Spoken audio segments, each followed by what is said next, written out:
Hola, muy buenas. Good afternoon. Thank you all for being here. We're going to welcome you all to this session about funding movies for women. And we're going to welcome Debra Zimmerman. She is one of the main institutions, the organization Women Make Movies. I think it is the oldest association for female film makers. And we are also welcoming Mr. Fernando, who is the Secretary General of the Council Spain-United States Foundation. We are already in our 4th edition, and they've been supporting us throughout all these periods. And he is going to give us an overview of the importance of this project between the United States and Spain. Buenas tardes. Good afternoon, everyone. Thank you, Carlota, for this introduction. It is an honor for this foundation to be connected to this festival. The mission of the foundation is to to bridge the gap between the United States and Spain and to bring those two countries closer and to share the most interesting aspects of both countries, and also to disseminate in Spain things that are important for the United States, and with the aim of enhancing the relationships between the two countries. We are doing our work to the extent that we can make available the different offerings available for women, and we believe that what Ms. Zimmerman will explain will contribute to making these relationships closer.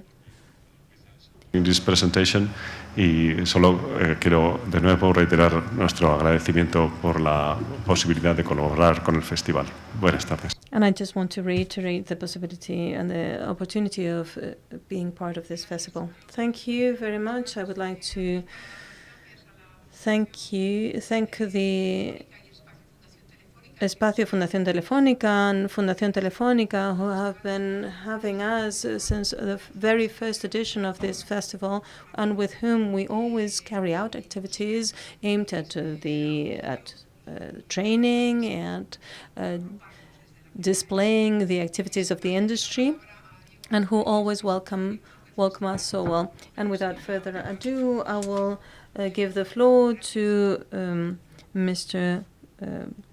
Diego Mastrelles, who is going to have this conversation with Ms. Zimmerman. With us? Yes, maybe.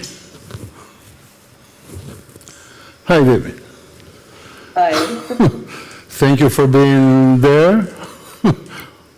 I'm happy to be here. Yeah. Mucho lamento porque no es posible. I apologize for not being able to join you in Madrid, but this week I'm not feeling well this week. So just for the audience to know you a little bit better, one of my personal questions would be, do you consider yourself as a typical New Yorker?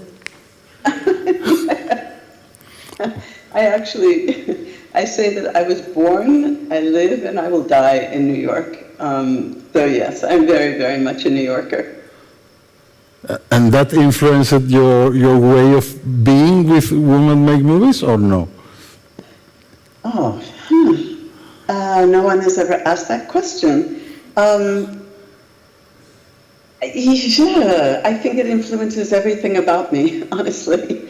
I always say that I'm a New Yorker. I don't know that I'm American, but I'm a New Yorker. For me, it's something very different.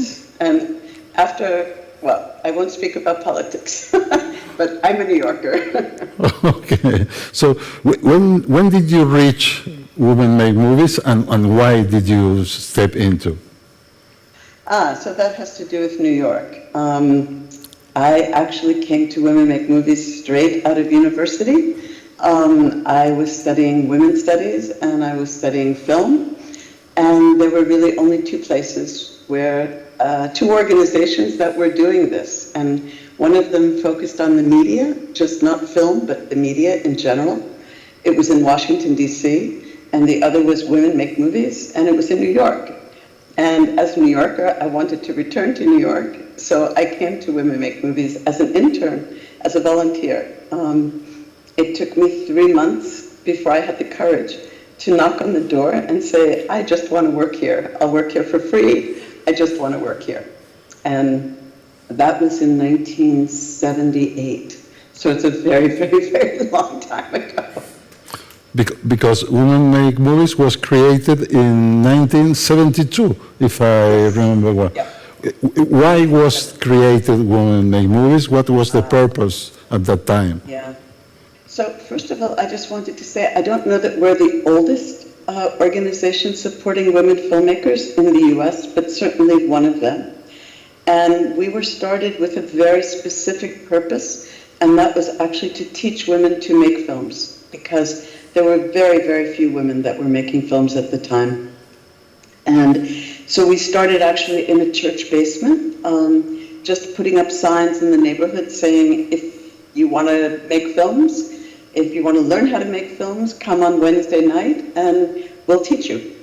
It wasn't me, of course, but it was 3 filmmakers who wanted to share their knowledge and their skills. And that's really the way the organization got started.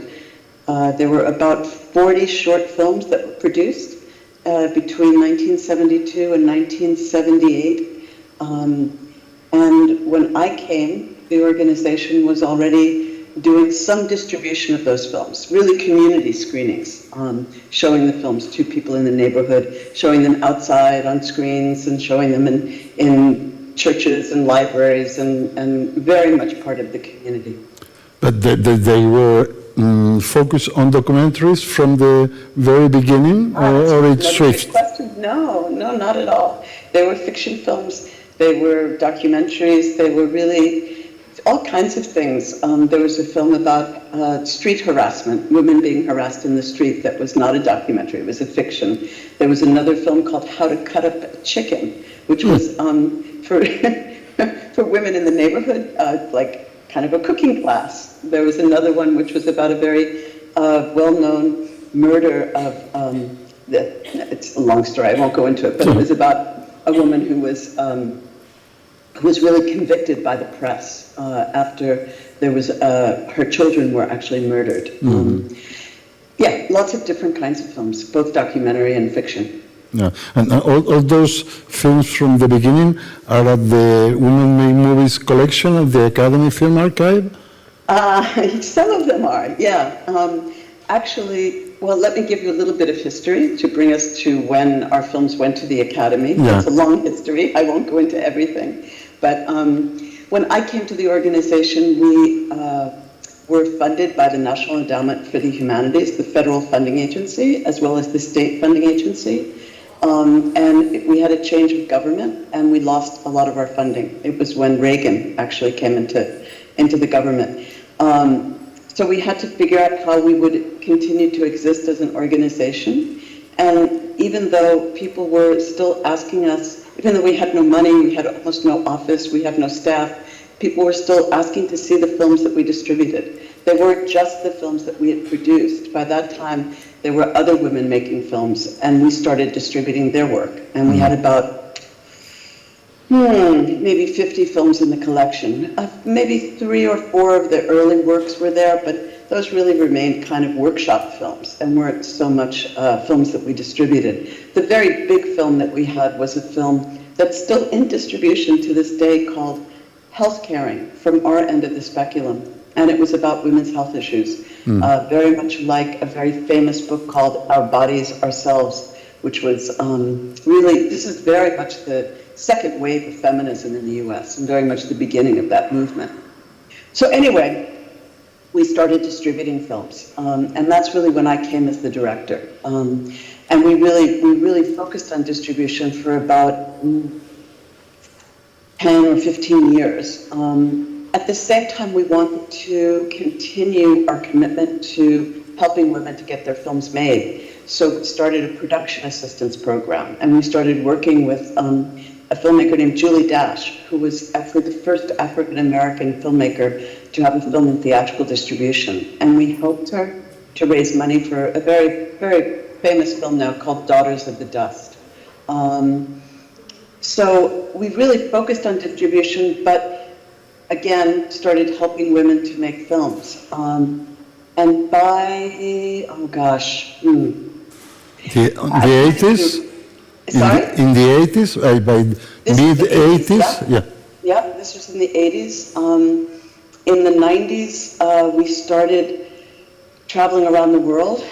All of our films started showing in film festivals around the world for our, oh gosh, our 25th anniversary. We had an exhibition at the Museum of Modern Art, and our 30th anniversary, I went to 30 countries around the world, including Spain. Including Madrid, actually. It was at the Reina Sofia, a museum, and it was really wonderful. By this time, we distributed about 400 or 500 films, 16 millimeter video, experimental films, films by women from all over the world, of course, documentaries. But it was really in the 90s that we started focusing more on documentaries.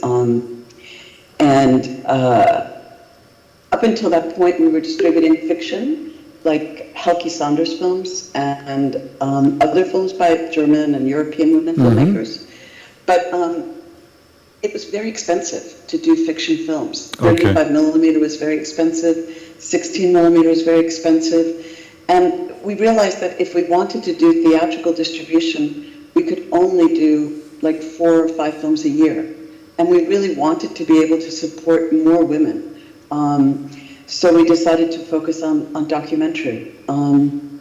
Also, I think because I went to IDFA, the Documentary Film Festival in Amsterdam, and realized that there were just all of these amazing films by women, documentaries being made all over the world, that didn't really get to American audiences. The fiction films seemed to travel more because, I don't know actually why, but the documentaries didn't get to the US, and we wanted really to help audiences in the US understand more about women's lives as they saw themselves.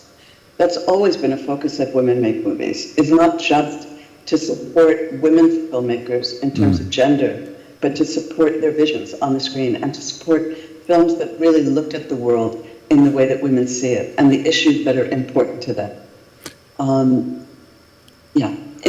Go ahead. See, how many films are now in your catalog, or how many hundreds of films? More than 700 films, and that actually goes to when you were asking about the Academy and how the Academy got involved. So we distribute about 700 films, and in about 12 years ago, I guess, we had to move our office, and our office was full of 16 millimeter prints and just all kinds of archival materials, and we realized that we were actually in a very, very huge office, and we realized we didn't need the huge office, and we needed some place to put our prints. And we were very lucky that the Academy found our collection worthy and took it on. And now we have, about 150 titles, I think, at the Academy that are actually available to consultation, to museums and film society. That has to be. They're not available to everybody because they're very fragile 16 millimeter and 35 millimeter prints. We're actually working right now with some other organizations, to restore the films. And we have a new film, well, a very old film. Actually, I think it was the first film about lesbian parenting called In the Best Interests of the Children, which is from the 1970s. And we've just preserved and restored that, and we'll be re-releasing that in the coming year, which I think is very timely given all of the talk about gay rights right now. Yeah, and within the catalog, how many films are made in the USA and how many are around? I don't need a precise figure. Oh, Yeah, it's probably around 60-40, 60% from the US and 40% from around the world. Yeah, I couldn't give you the exact number, but each year we pick up about, in distribution, I mean, the production assistance program is different, and I'll talk about that in a minute, but for the distribution collection, we acquire between 4 and, well, really more like 10 to 12 films a year. So it's extremely competitive, you know, because we're really trying to represent the diversity of women in the U.S., the diversity of the women around the world. Yeah, but is there still, or is there still an audience for foreign documentaries in the USA? Yes, there is. Is there an audience for any independent films is a better question. Or no, it's not the audience. The audience is there. Yeah. The problem is the means of distribution. You know, we're in the middle of a very difficult time for distribution of independent films, for broadcast as well as for independent distribution, the kind of distribution that we do. And there are many reasons for it. Part of it is the pandemic.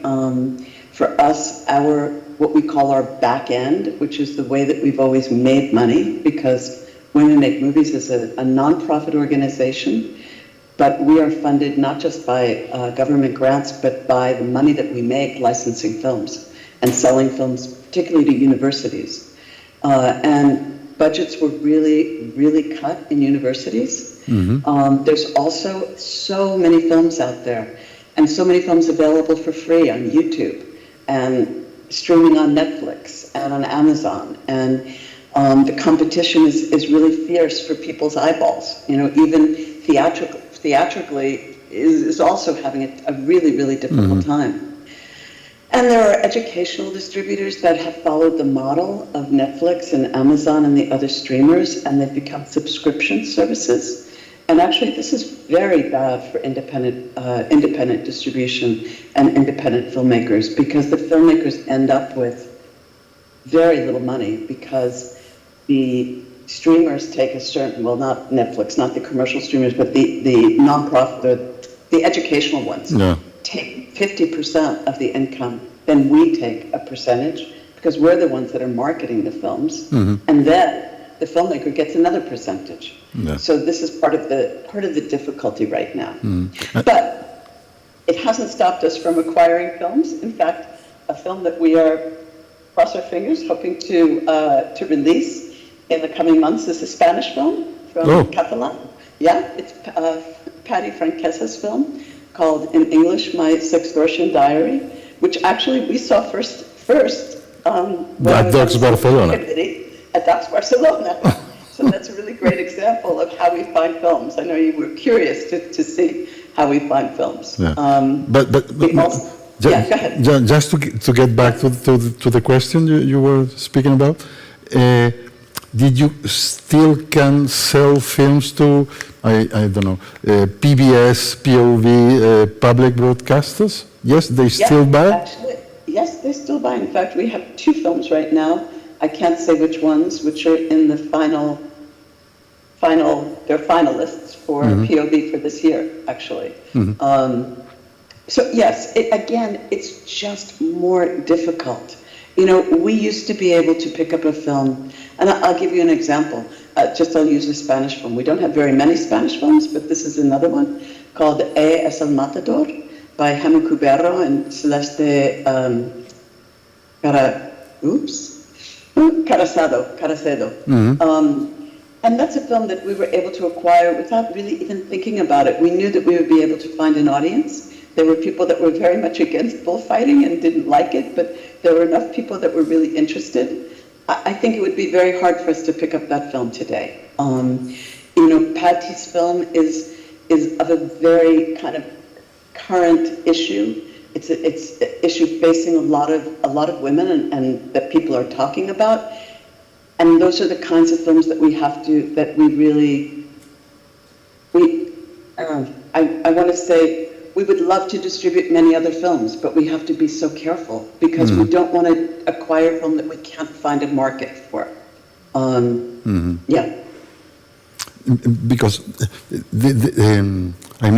Patricia's film can still resonate in the American audience, but other films may not, even if they are very good or very interesting. Yes, yeah. I saw 2 films. We have 14 films by our films and filmmakers at IDFA this year, and I'm watching some of them that have just been finished, and 2 of them are really beautiful films. I don't want to say where they're from, but they're from, let's say, one is from the Middle East, and the other is from, I can't remember now. I think it's, well, let's say there's, it's not from the U.S. It's an international film. Yeah, okay. It's a cinema verite film. It's very beautiful. It's actually, one of them is from Iran, not the Middle East.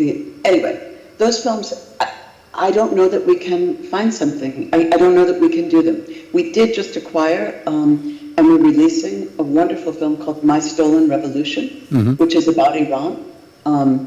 It's a very special film. It's special in the way that it's constructed because it uses home movies of strangers as well as the filmmaker's own home movies to really look at the history of women in Iran. So it's not a small story, it's kind of a bigger story in a very intimate way. And for us, that was so special. It just won the Silver Hugo, actually, at the Chicago International Film Festival. It premiered at the Berlinale. You know, having films that screen at important festivals are very important because it helps us to find the audience. Patricia's film premiered at South by Southwest. That's a very important festival in the U.S. So, So that leads us to the question I was trying to get an answer for the audience, because I know the answer, but how do you pick films to be distributed by women-made movies? Well, that's okay. So first of all, anybody can submit their films to us. It does take us a while. If you do, don't be surprised if it takes a couple of months. We have a committee on our staff that look at the films. Actually, just about everybody on our staff. We have about 10 people on our staff look at films and review them. And then if they think so, somebody else watches them. And then ultimately, I watch them, and our managing director watches them, and we discuss them. And we discuss the quality of the filmmaking. We discuss the issues. Are the issues important right now? Do we think we can find a market again? What does the filmmaker want? That's actually super important, because the expectations of the filmmaker are incredibly important to us. We want to work with happy filmmakers. And it's true, it has to be a relationship of trust, and it has to be a relationship where we ask them, in 2 years, what do you want to have happened with the film? What's important to you? You know, there are 3 things that filmmakers can get out of distribution, not just from us, from other companies, but from us in particular. And the first is money. Everybody wants money. Everybody wants to make money. Sometimes they end their films in debt and they need to pay back investors or themselves, or they just want an income. Not that independent films make that much money. The second is fame. And when I say fame, I don't mean like super, super famous, like a celebrity, but build their career as a filmmaker. Recognition, in a way. Sorry? Recognition. Recognition, absolutely. Recognition, and also help for their next film, to get their next film made, to build their career as a filmmaker. And to have their film seen by the public, because that's also, sometimes you can make a film and the film has a very particular, not small, but a very targeted audience. And it might not be the right kind of film for a film festival. It might not be the right kind of film for theatrical. But it's good for educational. It's good for a very particular audience. So and those are not films that are going to help you to kind of build your career. And then the last thing is a good conscience. And I don't say that with a kind of moral imperative. It's the idea of making a film because there are people that you really want to see the film because you want it to change their lives. For the filmmaker, Fernando of My Stolen Revolution, what she said to us was, it's very important for me that people around the world don't forget what's happening to women in Iran. Mm-hmm. You know, there's terrible things happening in Palestine. Mm-hmm. And by the way, the film that we released last year is called Bye Bye Tiberius, and it is about women in Palestine. Yeah. She said, and what's happening in Ukraine is awful, and what happens in Africa, but I want people to remember that we are struggling, and women's lives are not equal in Iran. Mm. She actually is not able to return to Iran because of the film that she made. Mm. So this is really important. And we hope that we'll be able to return money to her and to the sales agent who really wants the film to do well. It certainly will help her to build her career, but the audience was really super important. Mm. But the filmmakers don't have too big expectations when yeah. Yes, you're very smart, Diego. That is the problem. They do, and that's why sometimes, in fact, just recently we saw a film and Kendra, our managing director, spoke with the filmmaker, and we realized that her expectations were just so far beyond what we thought we could do with the film. Mm. You know, because the market is so difficult, and also because filmmakers, it's really difficult for them. It takes them years to get their films made, and when they finish, they want everything. You know, they want. When I ask them, who do you want to see the film? They say everyone. And it's like, well, it's really hard to get a film to everyone, you know. Yeah. So yeah, it has to be the same. It has to be equal. Another question that could be a good reply for beginners, maybe.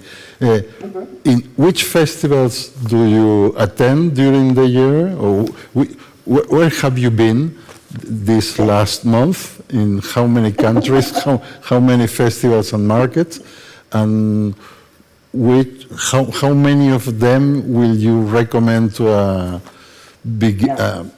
somebody who's beginning in the business? Okay, I want to actually, if it's okay with you, I want to just talk for a minute about our production assistance program. Yes, fine. Because that actually is part of the reason that I travel now so much.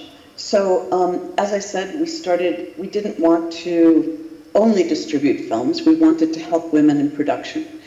And we have a very robust production assistance program, which also is open to filmmakers from all over the world. For many years, it was, and it is still, about 80% films by American women, but that 20% is growing.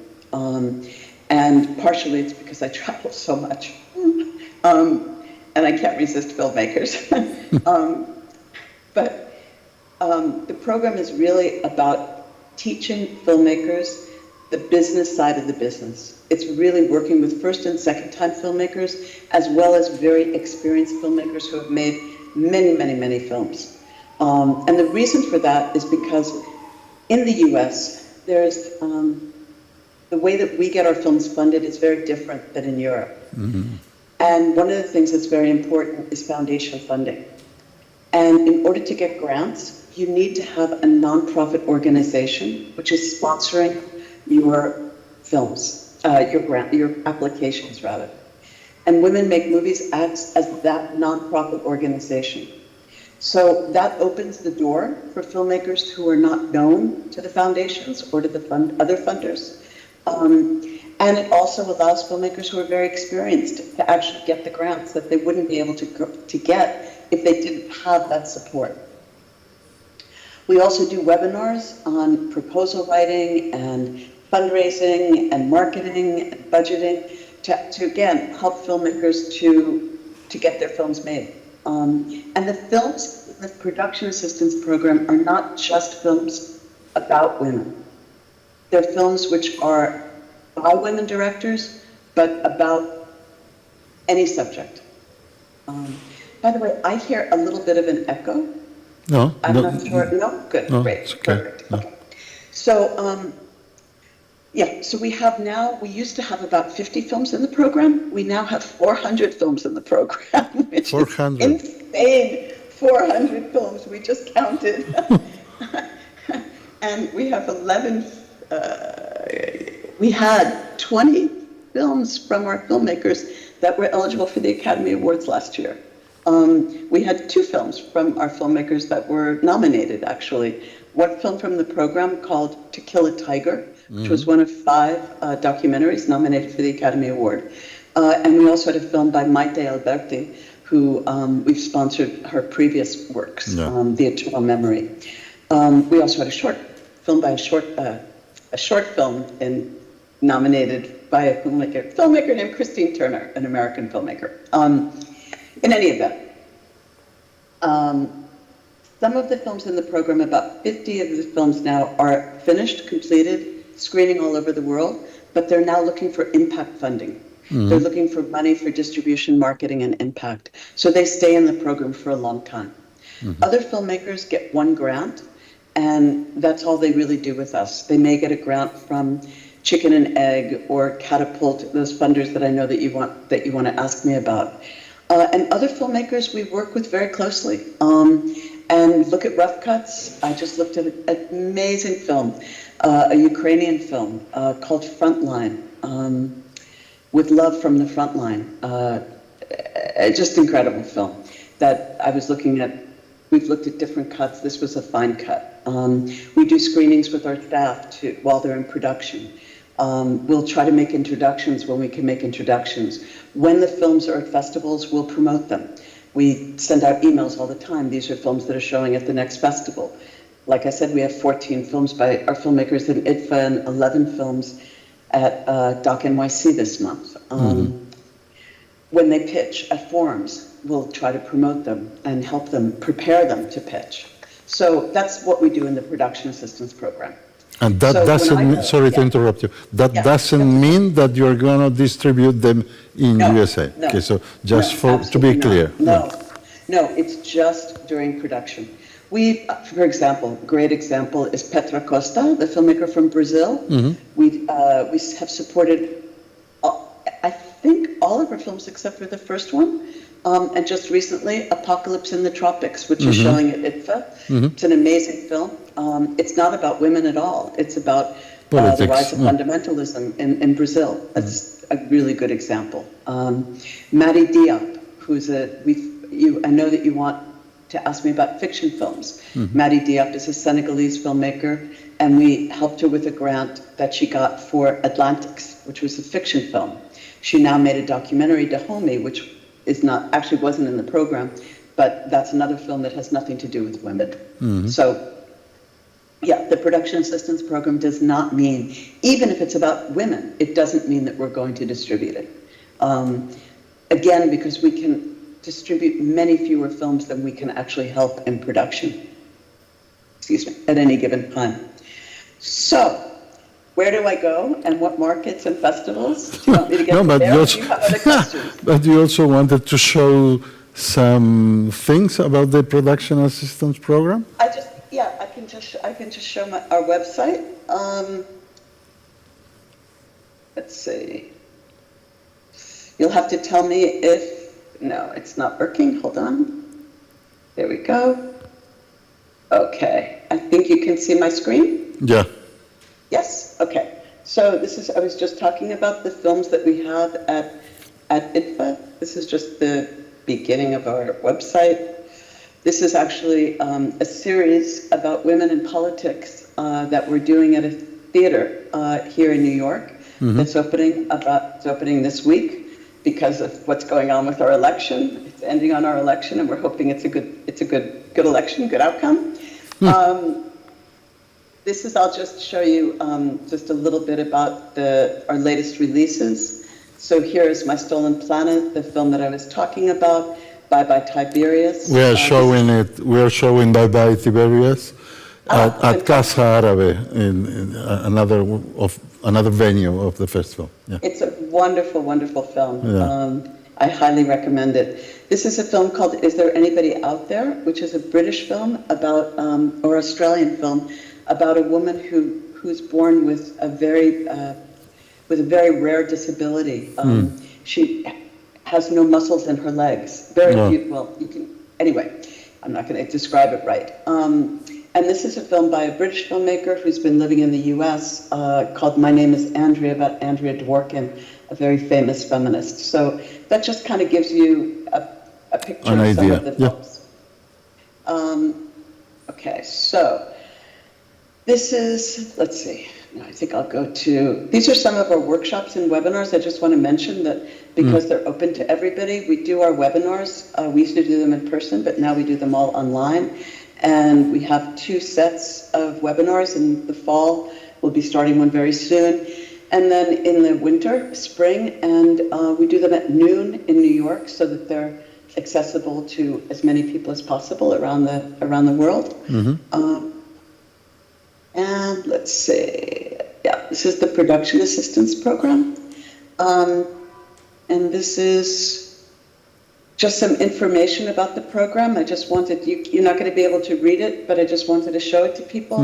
There's an application process, but, and this is an important but, for the international for distribution, anybody can send us any film, but they have to be made within the last 18 months. We really are looking for new films. We're not looking for older films. For the production assistance program, for Spanish filmmakers, for international filmmakers, you need to send us an email and ask us for an invitation to apply. And the reason for that is because, I just want to show this to you. This is our, I don't know if it's, this is the guidelines for our application. And it's very lengthy, and it's a lot of words, and it has to be in English. So we don't want anybody to do this work unless we really think that we can help them to access funding in the US. And that goes to what kinds of films we can bring into the program, which is very different than the kinds of films actually that we distribute. Okay, so the idea is, if somebody from Spain wants to apply, first send an email and ask if it could fit. Yes, and look at the guidelines. Look at the eligibility, look at the guidelines, look at the criteria that we use. But really importantly, think about whether or not a US funder is going to be interested in your film. Some US funders are interested in all kinds of films. This is the Sundance, program. This is actually their upcoming deadlines. These are all of the artist opportunities at Sundance, some of which are for fiction and some of which are for documentary. Sundance funds international films. Many funders don't fund international films. For example, let's see if I can just think of one. US, I took them all off the list.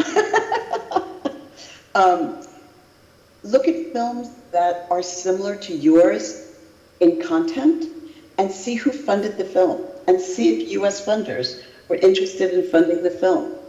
Let's see. Here's the Catapult Film Fund. This is another fund that actually is a wonderful fund, and they fund early stage, which is very unusual for the US. This is actually a film that we supported. It's about a wonderful poet named Nikki Giovanni. There's on everybody's websites, it's very clear about their application process. You can learn more about it. You can see what films they funded and get an idea. Here are the films that they have that are at DOC NYC this year.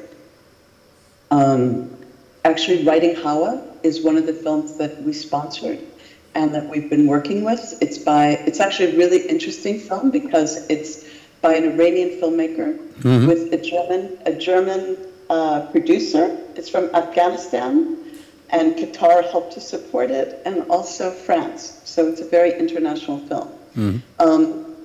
That one was international. This is also from New Zealand. It's international. Sugarcane is American. Union is Canadian. Sabbath Queen is actually by a former intern of Women Make Movies and a very well-known filmmaker, Sandy Dubowski. It's an American film. And this is also another, I don't know that one. That's the only one I don't know. In any event, that gives you an idea of what kinds of films Catapult supports and whether or not you think that your film is going to be competitive for their funding. And what about chicken and egg? Chicken and egg. I didn't, let's see. You know what I'll do? I will show everybody you had also asked me about this. Yeah, resource. Yeah. Film and funders. on our resource page, and of course this is open to everybody, we have all over the world, we have women's film festivals all over the world, and we have funders. Most of the funders, some of the funders are international, that's not true. Here's the Berlinale, the World Cinema Fund. Alter Cine is a fund that funds filmmakers born in Africa, Asia, or Latin America. Estrella is, US based. It says US, but I actually US think they based. fund lesbian projects all over the world. They got a very, very large grant, actually, to fund lesbian organizations all over the world. I've just found out about that. Chicken and egg, here we go. Chicken and Egg is a very special fund because it's only for women filmmakers. We get about 25 to 30 grants for filmmakers from them every year. They are very international. And this is their very new website. They have all kinds of programs, actually. They have a new shorts in session, a new work in progress initiative. I don't even know what that one is. It's brand new. They give out awards that are actually, the filmmaker that I mentioned, Alyssa Kovalenko, who made Frontline, actually got a Chicken and Egg award, which is every year they give 7 awards to filmmakers as kind of a fellowship. It's not a production grant, it's really for them. And that's a very special thing that they do. This is another program that they have called the Egg Accelerator Lab. Everything they do has to do with eggs and chickens. They give out awards to people in the industry, and it's called the Good Egg Award, and I won a Good Egg Award. This is fun that they have to support filmmakers that have finished films. Impact. And these are development grants. So they're wonderful. They're great. And they really do support international filmmakers. And they have a lovely new website, which is great.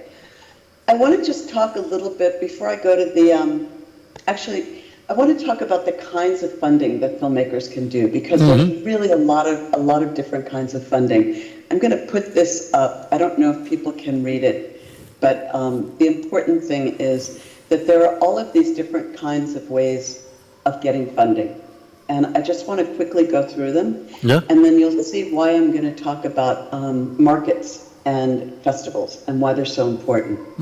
So first of all, grants are what we were just talking about, those organizations that I just showed you. And the great thing about grants is that you don't have to pay them back. And a lot of times they offer more support than just the money. Catapult offers lots of support to filmmakers. Another filmmaker we're working with has been going back and forth with them, they've been helping them get a good editor for their film, for example, something that we do with them. The problem, or the cons, the things that make it difficult, is that it's very slow. Like sometimes they have one deadline a year. If you've missed the deadline, you have to wait till the next year. You also have to write a proposal, and that's what I was showing you before. So they have these applications, and they really are more difficult than a pitch deck. Some of them use a pitch deck, but generally you have to write a lot. Generally, they're more about activism than they are about art. Sundance funds very artistic films, but in general, they're about issues, because the foundations that fund films are really funding the issue, not as much the filmmaker. Though the ones that I just showed you are actually ones that fund, that only fund film. There are other foundations that fund the projects that we work with that don't just fund film. They may fund the environment. They may fund homelessness. They may fund peace initiatives. It can be all kinds of subjects. There are also many individuals that fund film, and that is great for US filmmakers, much more difficult for international filmmakers. In the US, individuals that give money to a nonprofit organization like Women Make Movies actually get a 100% tax deduction because they're funding a charity. If you're able to meet them, and you can meet them at some of the festivals, you don't have to pay them back. They generally stay out of your way. They're not involved with the decision making. The problem is you need to meet them because it's very hard for them to give you money if they don't know you and they don't accept applications. And that's a big problem. Another thing is oftentimes now they want executive producer or other kind of producing credits. So if they're going to get another kind of credit, sometimes they really want feedback. The organizations that I just showed you, like Sundance and Chicken and Egg, and actually now I think Catapult have labs. And of course, labs around Europe. There are ways of getting help for your production while you're in production. It may not be money, but it's actually assistance. It also oftentimes helps you to get introductions to funders. One of the markets/festivals that I recommend, well, two of them have labs, and one of them is Hot Docs, and another one is, it's not exactly a lab, but ITFA. ITFA has a grant program, but they also do have a lab. Actually, they do. They have a production lab during the summer. Problem is you don't get money, and sometimes you have to pay to attend. And with the US labs, I really wanted to make a point of that because unfortunately, many of them are not able to pay for you to come to their labs. The ones that I just showed you, Sundance and Chicken and Egg, I think do. But one of the organizations that has a lot of international labs is the IFP, the Independent Feature Project in LA. And they have many labs. In fact, if we have time, I'll show you their website. And you have to fly yourself there, and you have to put yourself up. So that's difficult. Oftentimes, labs are over a year, so there's a big time commitment, which can be good for you or not, depending on what you're looking for. And then a lot of people get fellowships and labs mixed up, or they kind of combine them, and they are very similar. But fellowships generally are not so much about giving you help in production. They're really about supporting the filmmaker. And that's like the Chicken and Egg Fellowship. You don't have to pay back the money, which is great. They're excellent for networking. Similar to labs, there's a time commitment, which could be good or bad. But it's really about networking, labs and fellowships. You get to meet industry people, you get mentors, you get to meet other filmmakers, and all of that is incredibly important. There's only 3 more, and one of them is crowdfunding, which actually is really a great way for filmmakers to get money. It's difficult. That's the bad thing about it. It's very intensive. You have to be very good at social media, but it gives your film visibility before it's even made. And I can tell you that, like, one film I know got funded because a very important musician saw the film. It was a film about Palestine. Oh, it was Bono. He really supports Palestinian issues, and he came on as an executive producer because of the crowdfunding campaign. We have films that have raised hundreds of thousands of dollars because with crowdfunding campaigns, you can reach people that are interested in the issue of your film, not necessarily have they ever funded a film before. You also can build a following for your films so that oftentimes they'll get interested in the next film that you want to get funded. With Women Make Movies, one of the things that we do for filmmakers is we give you a page on our website where you can get donations, and those donations are tax deductible. It's a kind of crowdfunding. Television. I mean, I think people in Spain know about pre-sales and foreign co-productions, so I'm not going to go into that. We don't really have so much of this in the US. But I will tell you that for European filmmakers, it's really great to have a US co-producer or a co-producer from another country. It's more difficult for first-timers to get funding, particularly pre-sales. It just doesn't happen. And of course, with television, they oftentimes want editorial input, and if you get broadcast money, the streamers aren't going to be interested because they want world rights. And finally, something that's grown a lot in the US is equity, which is investment. You can get significant funding, and it's fast. And actually, by the way, individuals also give money very quickly, but the problem is you have to pay it back, and you pay it back with a premium, meaning that you pay back more than you got. And they want control of your business decisions. So it's a big, big, big commitment to have somebody invest in your film. There's an organization called Impact Partners, and they fund a lot of documentaries. In fact, you know what? I will just show you. They actually have some really good resources. This is Impact Partners. They funded Apocalypse in the Tropics. Costa, yeah. They fund quite a few films that we're involved with. And Apocalypse in the Tropics got funding from investment, and they also got funding from donors through us. They have a very nice producers resource section. And a lot of these US organizations have these kinds of resource sections like ours. This is particularly around producing. Hot Doc's Guide to Co-Production, a budget guide. We also have those kinds of resources, but I just found this when I was looking for information on Impact Partners today, and I thought it was interesting. Yes, of course. I want to just show you one other thing, which is on our website, which is, as I was saying, this is our directory of projects, and this screen changes, right? It kind of is a random selection of films. Some of these have been finished. This one actually was the first film on independent lens. You were saying, does public television still buy films? They do. This one actually was acquired after it got a major grant from the National Endowment for the Humanities. She's a Filipino filmmaker, but she's US based. This is a film that was just recently finished about immigration. This is a fiction film. So they're all different. But what I also wanted to show you, this is actually an interesting film that I met the filmmaker because I did a workshop for filmmakers from Kazakhstan, Uzbekistan, and Kyrgyzstan.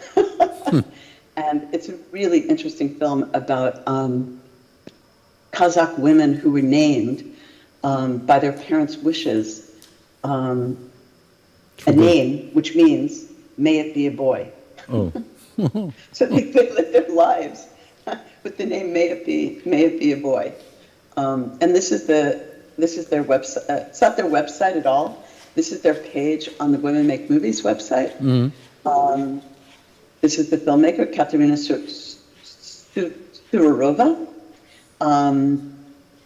There's a donation widget. You can put this widget on your website so that people can do donations. They can also donate here, make a donation. They can watch the trailer. They can see photographs from the film. Actually, they did a very nice job. I have to say, I hadn't looked at this one before. It's a great way to actually also just promote the film and let people that you're trying to get to support you know that you have support from an organization like Women Make Movies. So that's what I'm going to show you from the website. Back to film festivals. Your question. So, okay, I just came back from, I didn't get sick there. I got sick when I went to LA for one of our board members and somebody that you know, her wedding. And that's how I got COVID, but unfortunately. But before that, I was in Korea and at the DMZ Film Festival and a pitching forum for Asian filmmakers. And I was in Taiwan for the Cinex, another Asian pitching forum. But I go to IDFA every year. I go to Hot Docs every year. I go to Docs Barcelona now every year. I know. And all of those are really good. Well, the last three are great places to actually pitch your film. It is difficult in terms of pitching because it's really the biggest film documentary festival in the world, and you kind of get lost. But I do want to recommend for first-time filmmakers to try to be part of the Academy, because the IDFA Academy is 2 days before the festival, or in the very beginning, of the festival. And they have meetings for filmmakers with industry professionals. I always do a roundtable for them. You also get a pass to the festival, so you get to see all the works. And going to film festivals is just about the very best thing that, if I'm going to actually take this off, is just about the best thing that you can do as a filmmaker. Let's see if I have to stop sharing. I've got to get back to my screen and stop sharing, which is not the easiest thing for me. Mm-hmm. Let's see. We have your screensaver, no? Let's see. Stop sharing. There we go. Is that okay? Yeah, you're back. Yeah, great. So festivals. For Spanish filmmakers that are interested in reaching the US market, I would suggest Sheffield because it's an English-speaking festival. Of course, unfortunately, the international language of film is English, and oftentimes you need to be able to pitch your film in English, whether it's you're on stage or whether you're having a one-on-one meeting. With one-on-one meetings, it's really important. Let's see, and hot docs, as I mentioned before. In New York, there's Docs NYC, which has a very small pitching forum, so I don't really suggest that so much. But there is something called the Gotham, which has a program, the Gotham, which has a program, a kind of pitch market for filmmakers. And they do fiction as well as documentary. I know that a lot of the festivals I was talking about were documentary, but certainly the Berlinale, which I'm probably going to be going back to. I used to go to the Berlinale, and I used to go to Sundance all the time. And Sundance became so commercial and so crazy and so difficult that I stopped going. That's why I went back to the Berlinale, which I find much easier to get around. The market is huge, and they really do a lot of great industry things for filmmakers. Rotterdam is a great filmmaker for fiction filmmakers that are starting out, and they have one-on-one meetings for filmmakers there. The Cinemart, which is great. I mean, Diego, you could probably tell filmmakers more than me. Well, speaking about fiction and production companies, I was going to ask you some updates on Game Changer films. Yeah. Do they co-produce? Do they get international? No. Yeah, I looked up Game Changer today, and I found that they are only funding, or they're only producing American films. Yeah. So, and I did want to try to, actually, hold on one second. Let's see. I'm not going to share my screen, but I am going to maybe click through to a couple of resources that I found or I have to tell you, my assistant found these, not so much me, because I've been sick. But let's see, where is that? Oh no, I think did I close it? Hold on a second. Don't worry. I won't worry about it.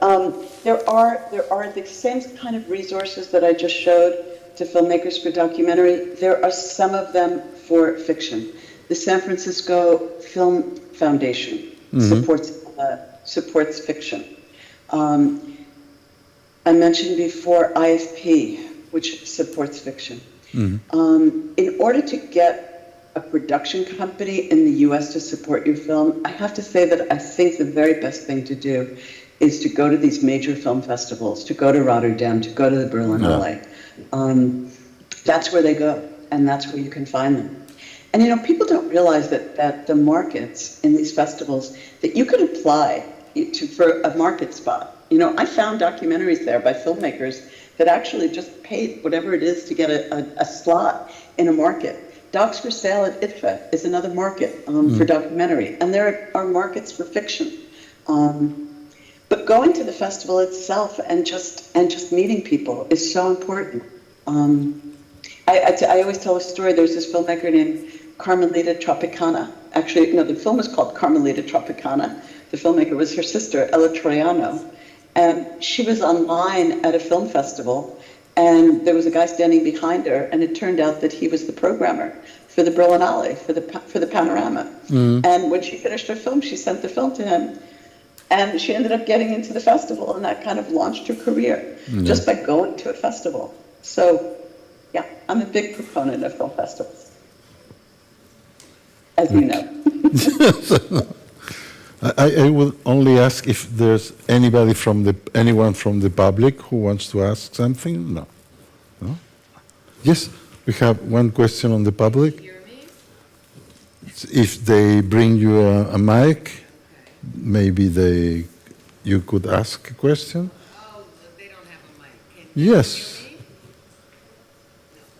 No, the mic is coming. Y si quieres que no traduzca al inglés. No, in English. In English. Yeah. Deborah, hello from Madrid, from a fellow New Yorker, born and raised in the Bronx, and now living in Los Angeles, where I teach Spanish. So my question is, here we are in the US, 60 million Spanish speakers in the United States. There has to be better resources to bring Spanish language films to, how do we get the industry to change its paradigm and realize, last year, thanks to this festival in Madrid, I brought the amazing Tatiana Hueso to Whittier College. And she showed Noche de Fuego, Prayers for the Stolen, as well as her newest film, El Eco, which premiered here in Madrid. And just by using my contacts at my university and my community, we filled the auditorium. And we didn't charge. I had funds to support it. But here we are, we have Spanish language films, and the Spanish audience is so important in the United States. How do we get the paradigm to shift? Wow. Well, first of all, I do want to say that we distribute one of Tatiana's films. I agree, she's an amazing filmmaker. And I think what you did was wonderful. And that's one of the reasons why we work with so many universities, because universities actually are a place where they're interested in Spanish language because they teach Spanish language. And I do want to mention Marta Sanchez, who actually is a former staffer at Women Who Make Movies, who has a company called Prada. And Prada's whole point is to bring Spanish language films to the United States, and I think now around the world. So I would really encourage you to contact her. She's right there in Madrid. I think first of all, I'm not the right person to ask, honestly. I deal with international films, oftentimes in Spanish, but with subtitles for a non-Spanish speaking audience. We do have some of our films subtitled into Spanish, but what you're talking about, I think, is really about getting Spanish language films to the Spanish-speaking public. And I think that it's a much bigger issue than I can really speak to, because we're talking about where is the streamer with Spanish programming, Where's Netflix in Spanish? In the United States, available in the United States. Telemundo is available in the United States. But it is also interesting, I have to say, because what Netflix has done is bring international television to the US. And people who never ever watched international programming, because like my father, my late father, would never watch anything with subtitles. There's a really big bias against subtitles. But Netflix has things dubbed, so people are watching them. But I'm sorry I can't be of more help. I really can't answer that. I wish the paradigms did shift. Thank you for the contact. Thank you. Okay, that was the only question from the audience. And of course it was by a New Yorker. It wasn't a setup, huh? It wasn't prepared. I wanted to just look at some of the questions that you told me to prepare to see if there was anything that I didn't speak to. We did speak to most of it, but I did want to say that I did want to give people some tips about funding, because I think that I've been doing it for so long and helping filmmakers for so long that the tips that I can give, I think, are good ones. And the first one is advice. Sometimes advice equals money and money equals advice. And what I mean by that is asking advice of people oftentimes brings you to money, because people love to give advice and they don't like to give money. But once they give you advice, they get invested in your project. I once we had a webinar, and we had somebody from the Ford Foundation talk about the Ford Foundation's funding and what they're looking for, et cetera, et cetera. And I took him out to dinner to thank him. And while we were at dinner, I said, "Can I ask your advice?" And I did this really innocently. We have this proposal that's going to be pending at the foundation. I had no idea that he had anything to do with the grant. And I asked his advice. And it turned out that he was one of the people, or he actually talked to the person who was giving the grant. And we got, I think it was a $150,000 grant. So that was really great. Sometimes if you ask for money, you don't get money, you get advice. So that's another thing just to think about. It's better to go for the advice and look for the money rather than looking for the money and you get the advice. Okay, another tip is no is just a means to yes. You're going to get told no. It's kind of like the adage about you kiss a lot of frogs before you meet the prince, which is a very gendered saying. But you're going to get told a lot more than you're going to get told yes. And your job is to actually make the no into a yes. And how you do that is by finding out what was wrong when you submitted the proposal and you got the no. And you can do that by just contacting them. If it's a nonprofit foundation that's giving funding, they have more of a commitment to helping you, and they might give you that feedback. If you go to a festival and you get to meet one of these funders, which, by the way, they do go to these events, and you meet them at an event, you can ask them very gently, I would really love to get feedback. If you can find out why, then you can make the no into a yes. In the US, it is not, I don't know if it's true in Spain, but it is absolutely fine to ask more than once. It is not a problem. I have filmmakers that have asked for money from ITVS, which is our independent television service, 7 times before they got funding. Scour the credits is the next one.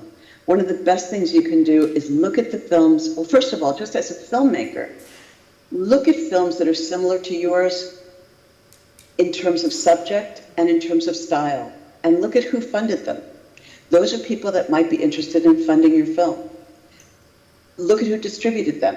Look at who the sales agent is. All of these things are clues for you to help you in your way. People ask me, how do I find a producer? That's how you find a producer. You look for films that you look at, in that case, you look at films that you really like, and you look at who the producer is, and you contact them. I have a great story about a fiction filmmaker from Australia who loved the films of Lars von Trier. I don't love the films of Lars von Trier. I respect them, but I don't love them. He's very reclusive. He doesn't travel. He doesn't like people. She wrote him a fan letter, a beautiful fan letter. And she asked him, can I come to your set for one day to watch you work? And he said yes. She paid for herself to go to Denmark and to get on the set. She charmed him to the point that he ended up helping her to make her first film. It's a film called Babadook. It was a horror film. I hear this story a lot. Flattery will get you a lot of places. But also, finding films that you love helps you to be a better filmmaker. I've said this already, but I'll just kind of highlight it. Relationships equal funding, and funding equals relationships. Meaning, networking is really important. Developing relationships with other filmmakers is really important. When we have filmmakers that are pitching their film, we sometimes try to have a meeting beforehand so that the filmmakers can meet each other. In one event, one of our filmmakers was talking with a funder, and the funder wasn't right for her film. And she said, but wait, you should talk to this filmmaker, because that filmmaker has a film that would be really great for you. And it's not the only time that I've heard filmmakers helping other filmmakers to get funding or to make connections. Most filmmakers don't make the same film over and over again, meaning they make films on different subjects. So if they made a film on reproductive rights, and then their next film is on environment, there are funders that are interested in reproductive rights that they may be willing to share with you. Research is the last thing that I'm going to say. It's so important to do your research. One of the things that I hear from other decision makers at the pitching forums that I go to is that they get really frustrated when people chase them down, and their film isn't even right for them.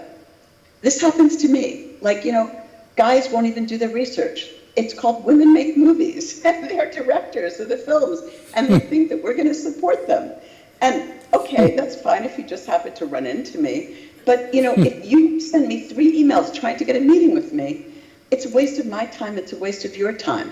And it's the same thing if you have a short film and you're trying to get it into a festival that only shows fiction, or features, or if you're trying to get a grant from somebody who only funds films that are in post-production and you're in pre-production.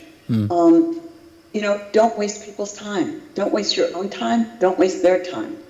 I'm a big believer in strategy. Before you go to a film festival, look at who the guests are. Pick the 10 people that you really want to meet, who you think, because you've done the research, you've looked at their what channel they're involved with in terms of broadcast, the festival that they program, the magazine that they write for, or the fund that they're looking for films for, and you think that it's right for you, then ask anybody that you meet that could have a connection to them. Do you know this person? Would you introduce me? I also tell people when they go to film festivals, if you don't like to go to parties, I know this sounds weird, but if you don't like to go to events, bring a friend along that does. A lot of people think that I love parties, and I do like parties, but I don't like talking to people that I don't know. I get shy. Everybody gets shy. I was in a festival in the South, and I went there specifically because I wanted to distribute a film. It was a wonderful film called Private Violence. It was about domestic violence in the US. It had screened at Sundance, and I wanted the distribution rights for the film. And I flew down to North Carolina to a festival called Full Frame, just to see that film and meet the filmmaker. Not to see it because I'd seen it already, but to see it on a screen and to meet the filmmaker. And I found out that she was having I guess I got invited to the party that she was having for the film. And I brought my cousin along with me. My cousin will talk to anybody. She lives in North Carolina. She'll talk to anybody. Within 2 minutes, she'd met the husband of the filmmaker and introduced me to the husband, who introduced me to the filmmaker, and we ended up distributing the film. So that's the last piece of advice. The last tip, go to parties. Go to parties. And by the way, in terms of distribution, I always tell filmmakers, festivals are the prize that you get after you've spent all these years making a film. Go, have fun, see movies, meet people, get a chance to see your film in front of an audience. Sometimes it costs you money to fly to the festival, but it's really worth it because it's that experience that I think that you've been looking for, and it will help you to get your next film made. So. Fine. Thank you for your tips. And of You're course, welcome. thank you for your time being with us, and hope to meet you soon in another festival. Yeah, will you be at INFA? Don't think so. So, okay, then another festival. Maybe. I go to Montreal after INFA, to the rencontre there, but I'm sure you won't be there, Okay. unfortunately. Okay, have a great festival. Thank you, Diego. Thank And you. thanks, Thank you, Debra. Bye-bye. Bye-bye.